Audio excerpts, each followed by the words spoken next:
When God sent King Jesus to earth, he also had many challenges. Jesus was not like any other king who had ruled before. He didn't live in a giant castle or wear a fancy crown and robe. He didn't ride in a golden chariot or put his face on a shiny coin. God planned for Jesus to come as a different kind of king, ruling a different kind of kingdom. Jesus was a king who didn't worry about where he lived and what clothes he would wear. He spent time walking wherever he went, and he always put the needs of other people above his own. He healed the sick and helped blind people see. Jesus taught his followers that they would be blessed. As part of God's kingdom, they would be loved by God when they had the attitude of kindness to others. Jesus reminded them that life wouldn't always be easy, and they would face hard times too. There would be times where they would be sad or hurt or suffer in ways that they wouldn't understand. But during hard times, Jesus promised that God would always love them and would set aside treasure for them in his heavenly kingdom. Jesus suffered in many ways just so we could be a part of his kingdom.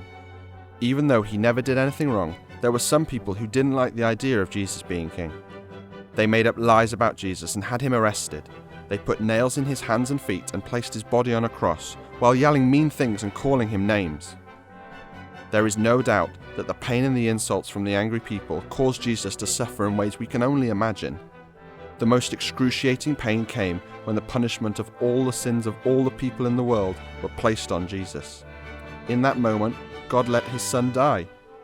Jesus was taken off the cross, wrapped in linen, and buried in a tomb nearby. But the good news is, he didn't stay dead for long. After 3 days, an angel rolled away the heavy stone that was covering the place where Jesus was.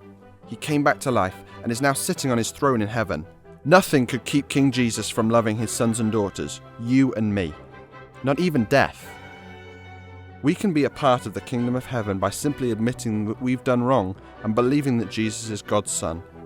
When we commit our lives to follow him, we have the promise of his love and forgiveness no matter what we do. That makes this life on earth full of joy.